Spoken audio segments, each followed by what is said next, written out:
Russia stepping up its rhetoric against the U.S. election sanctions imposed by President Obama back in December when 2 compounds were seized and dozens of diplomats were expelled. Now Russia's deputy foreign minister telling a Russian news agency, quote, "We have warned Americans that we need an unconditional return of the property. Otherwise, retaliation measures will follow." That coming from the Russians. This is, we learned on this show last night that more Obama administration officials are expected to testify before Congress about the allegations of unmasking by the Obama administration towards the Trump administration. So Fox can confirm now that former U.S. ambassador to the UN, Samantha Power, is the latest to agree to testify before the House Intel Committee. Earlier, I spoke with Congressman Swalwell, a member of that very committee. Watch. Congressman, welcome. Good to have you here tonight. Thank you, Martha, for having me back. So what is your reaction to the news that we got first here last night and some more detail on it today, that in fact there's an expansion of those that the committee wants to speak to who may have been involved in the unmasking of Trump officials from the Obama administration side? We know of Susan Rice, Samantha Power, and John Brennan, CIA, NSA, and at the UN, but now we're learning that there's at least 6 more people that are on that list. I think it's a false alarm. Where I came from, we send the fire department where the fires are. Russia attacked us.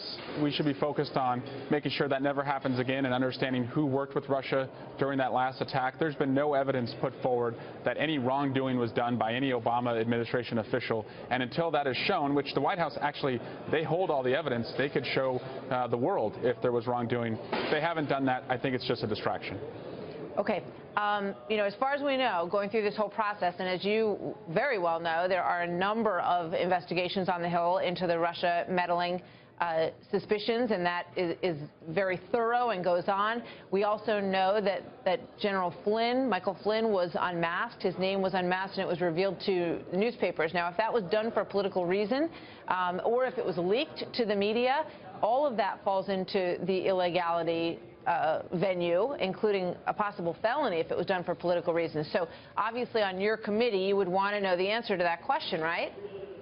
But Martha, what's interesting is our committee doesn't have access to those materials. They're actually held by the White House. So why doesn't the White House show any evidence it has of wrongdoing? You don't need a congressional committee. We were told, Catherine Herridge reported last night, that all of the materials that were requested from Susan Rice, Samantha Power, and John Brennan and their agencies, their respective agencies, that they've been fully complied with, that they've all been turned over to the committees, and that you do have the information that you need to dig into the question of unmasking.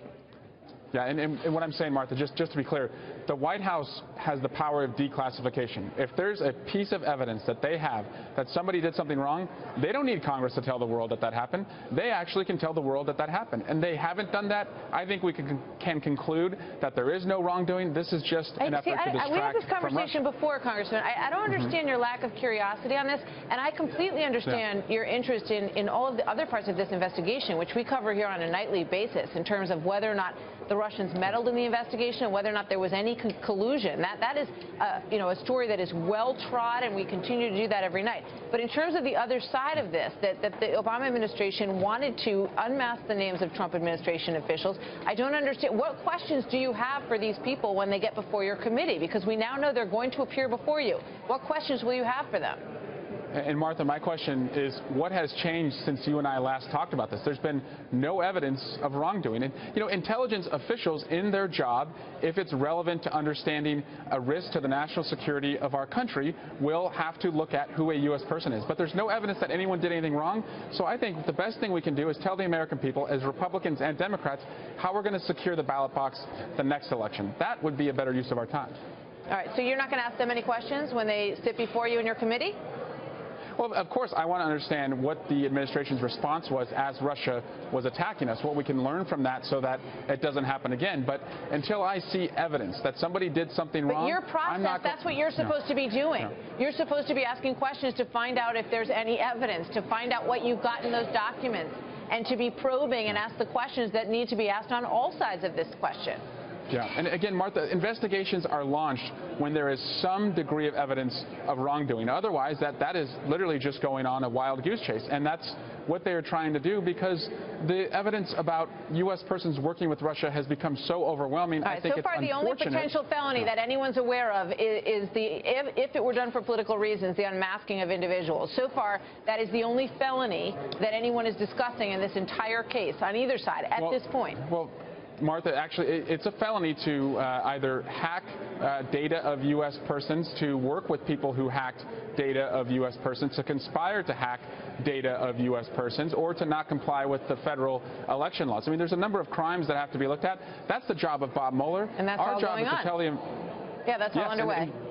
Yeah, and our committee, I really believe, Martha, like the September 11th Commission, they saw that there was a vulnerability that was exposed, being attacked from the sky.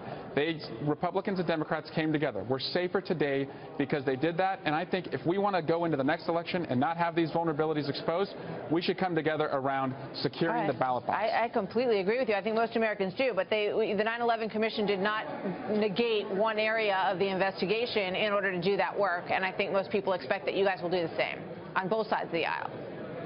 Yeah, we must. And if there's evidence of wrongdoing, Martha, I'm not so close-minded that I wouldn't look at it. All right, Congressman, thank you very much. Eric Swalwell, good to see you tonight. Thank you, Martha.